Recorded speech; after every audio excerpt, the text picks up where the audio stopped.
राम राम भाई, कैसे हो सब। तो सीजीएल 2023 के थ्रू इनकम टैक्स डिपार्टमेंट से कितनी वैकेंसीज रिपोर्ट हुई हैं इसके बारे में बात कर लेते हैं। भाई सबसे पहले आप देख सकते हो आरटीआई का जवाब है जिसमें लिखा है कि inspector of income tax CGL 2023 के थ्रू भाई कितने 177 177 रिपोर्ट हुए हैं। और टैक्स असिस्टेंट कितने रिपोर्ट हुए हैं 587। ठीक है। और इन दोनों के बाद में एक लाइन लिखी है कि however the same is subject to change as per administrative requirements. अब जैसे भी एडमिनिस्ट्रेशन की रिक्वायरमेंट होती है उसके हिसाब से इन्हें चेंज कर दिया जाएगा। अब आई होप इन्हें चेंज होना ही चाहिए क्योंकि ये जो वैकेंसीज है 177 इंस्पेक्टर्स और 587 टैक्स असिस्टेंट्स देख के काफी कम लग रही है। इनका दुगना तिगुना हो जाए तो फिर मतलब अच्छी लगेंगी ये। जैसे मैंने पहले भी बताया था काफी सारी चीजें पाइपलाइन के अंदर है। आपका न्यू आरआर हो गया, उसके बाद कैडर स्ट्रक्चर हो गया, क्योंकि न्यू आरआर में जो चीजें ड्राफ्ट प्रपोजल में थी वो बड़ी खराब थी। तो उनके खिलाफ काफी ज्यादा मतलब चेंजेस लाने के लिए एफर्ट्स लगाए गए हैं, तो और वो होने भी चाहिए, है ना। क्योंकि अगर न्यू आरआर आता है तो इससे जो ऑलरेडी डिपार्टमेंट में है फिर जो आएंगे बाद में उनको मतलब करियर प्रोग्रेशन काफी स्लो हो जाएगा। तो उसको थोड़ा ठीक करने के लिए चीजें थोड़ी ही डिले हो रही हैं। कोई दिक्कत नहीं, डिले बेशक हो जाए लेकिन होनी अच्छी चाहिए।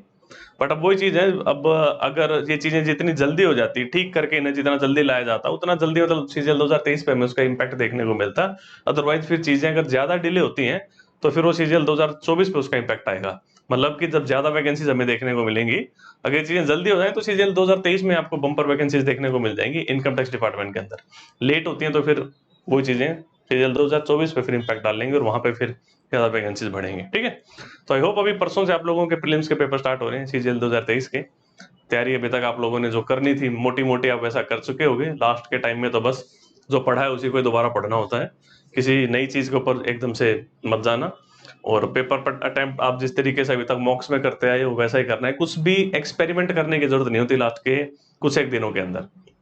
एसएससी बिल्कुल सरप्राइज नहीं करेगी। जैसा पिछले साल, उससे पिछले साल और उससे पिछले साल के हमने प्री के पेपर्स देखे थे, हमेशा मतलब प्री के पेपर्स एवरेज या फिर बिलो एवरेज ही रहे हैं। कभी कोई भी पेपर ऐसा नहीं आया, कोई भी शिफ्ट जो कि बहुत ही हार्ड हो गई हो। या तो मैक्सिमम मॉडरेट होगी और या फिर मॉडरेट से हमेशा नीचे ही रहेगी।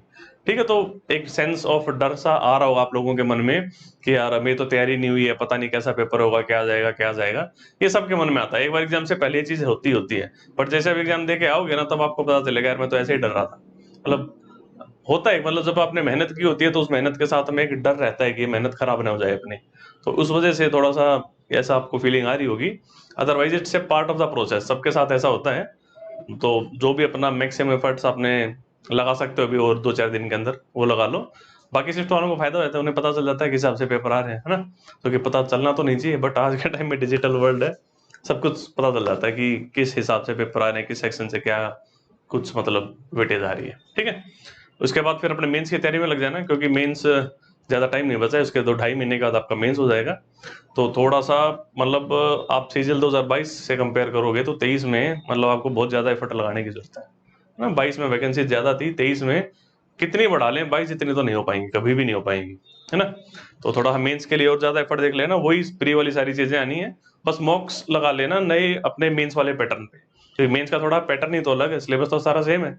और मेंस के पैटर्न के आपको मॉक्स मिल जाएंगे टेक्स्ट बुक के ऊपर। अगर फिलहाल भी किसी ने टेक्स्ट बुक का पास नहीं लिया है तो आप इनका ईयरली पास ले सकते हो, टेक्स्ट बुक पास और प्रो पास दोनों पे ही फिलहाल 3 दिन की डिस्काउंट सेल चल रही है। और इस सेल के ऊपर भी अगर आप भाई कूपन का इस्तेमाल करते हो, BHAI भाई कोड लगाने से आपको एक एडिशनल 10% का और डिस्काउंट मिल जाएगा। तो इससे फायदा क्या होता है ना, मैक्सिमम जब यहीं पे घर पे मॉक्स लगा लेते हो तो आपको अपनी गलतियां पता चलती हैं। फिर बार बार अगर आप एक ही गलती कर रहे हो तो फिर एक टाइम के बाद वो गलती होनी बंद हो जाती है।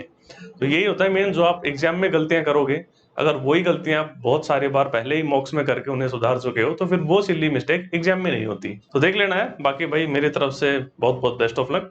सीजीएल 2023 तो देखो अभी हो रहा है फटाफट। सीजीएल 2024 की नोटिफिकेशन अगले साल आएगी। तो इसी साल के भी आप मान के चलो आपके 5 महीने पूरे पूरे पड़े हैं, 5 या 6 महीने पड़े हैं अभी, यानी अगले 6 महीने तक सीजीएल 2024 का मतलब आपको पत्ता भी हिलता हुआ नहीं दिखेगा। तो अगर ट्रेन भी छूट जाती है, जैसे अगर आपकी 22 वाली छूट चुकी है तो उसके बाद सीजीएल 2024 का हमें नहीं पता कब नोटिफिकेशन निकलेगा, कब एग्जाम होगा। तो कम से कम 8 से 9 महीने का गैप आएगा। तो 8 से 9 महीने वाला गैप ये मतलब काटने को दौड़ेगा। तो ऐसा मतलब भगवान न करे कि आपके साथ हो कि यहाँ पे भी ये गाड़ी छूट गई 23 की, फिर आप 24 के जस्ट इंतजार में बैठे हो कि यार कब इसका फॉर्म निकले, फॉर्म निकले, फॉर्म निकले। फिर मतलब डिले सा हो जाएगा। आपने देखा 21 और 22 में ज्यादा गैप नहीं था, 22 और 23 फटाफट हो गई, कोई गैप नहीं था। लेकिन 23 और 24 के बीच में आपको एक लंबा गैप दिखेगा। और जब ये लंबा गैप आता है ना तो ये बच्चे का मोमेंटम तोड़ देता है। 22 की तैयारी में 23 की भी होगी आपकी, अब 23 की तैयारी में 24 की तैयारी नहीं हो पाएगी, बीच में गैप आएगा। उस गैप को जो बंदा फिल कर देगा पढ़ाई के दौरान, मतलब वो तो बाजी मार जाएगा, बाकी बच्चे रह जाते हैं। ठीक है, बट भगवान न करे उसकी चीज की नौबत आए। आप तो बस ये ट्राई करो कि अभी के अभी यहीं से यहीं इसको उखाड़ के फेंक देना है। ठीक है, तो चलिए गाइज, इस वीडियो में रखते हैं इतना ही, मिलेंगे नेक्स्ट वीडियो में। Tata, take care, bye bye.